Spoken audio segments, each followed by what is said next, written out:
ক্ষমতার মাধ্যমে এমন কিছু করে যেটা আল্লাহ কোরআনের মাধ্যমেও করে না। চিল্লায় বলেন ঠিক কিনা? কালকে যদি ঘোষণা হয়ে যায় 5 ওয়াক্ত নামাজ যদি না পড়া হয় 5 বেদ, কয় বেদ? চেয়ারম্যান না পড়লে চেয়ারম্যানের পিছনে 5 বেদ, এমপি না পড়লে এমপির পিছনে 5 বেদ। কথা বলেন? মাননীয় প্রধানমন্ত্রী যদি এটা ঘোষণা দিয়ে দেয় যে কালকে থেকে নামাজ না পড়লে 5 বেদ, এটা সবার জন্য এই আইন। একটা বেনামাজি খুঁজে পাওয়া যাবে? সব কই দৌড়াবে? মসজিদে অজু থাকলেও দৌড়, না থাকলেও দৌড়। কারণ মায়ের উপরে কোনো ওষুধ আছে? কথা বলেন? কারণ মায়ের ভিটামিন আছে, মায়ের কি আছে? এজন্য ইন্নাল্লাহ লা ইয়াযআউ বিল কুরআন মা ইয়াযআউ বিস সুলতান। মাঝে মাঝে আল্লাহ ক্ষমতা দিয়ে এমন কিছু করে যেটা মাঝে মাঝে আল্লাহ কোরআন দিয়েও করে না। এজন্য অনেক নবীকে নৈতিক বিজয় দান করলো। বিশ্ব নবীকে শুধু নৈতিক বিজয় নয়, পাশাপাশি রাজনৈতিক বিজয়ও দান করেছে কে?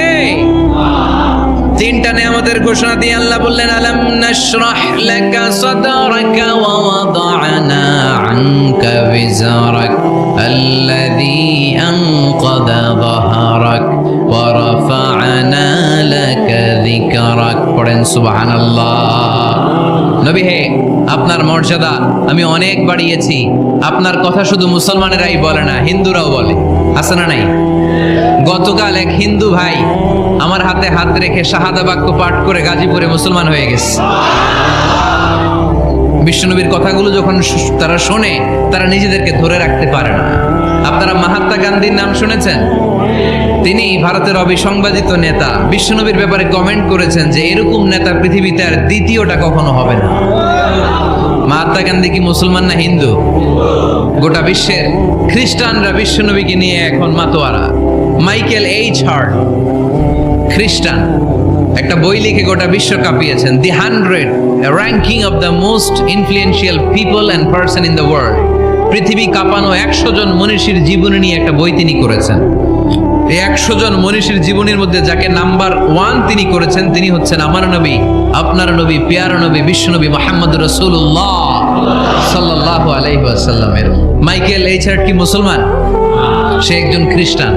তার মানে ওয়া রাফা'না লাকা যিকরাক, বিশ্বনবীর সম্মান শুধু আমাদের মুখ দিয়ে প্রচারিত হয় না, ইহুদি, খ্রিস্টান, বৌদ্ধদের মাধ্যমেও বিশ্বনবীর সম্মানকে বাড়িয়ে দিচ্ছে কে? I have studied him, the wonderful man, in my opinion, far from being antichrist, and he must be called the savior of humanity. খ্রিস্টানরা বলছে আমরা এই মুহাম্মাদের জীবনী গবেষণা করে পড়েছি, তাকে খ্রিস্টান বিরোধী বলা তো দূরের কথা, তাকে মানবতার ত্রাণকর্তা বলতে হবে। তিনি গোটা বিশ্বের জন্য সুপারম্যান হয়ে পৃথিবীতে এসেছে। As a father, as a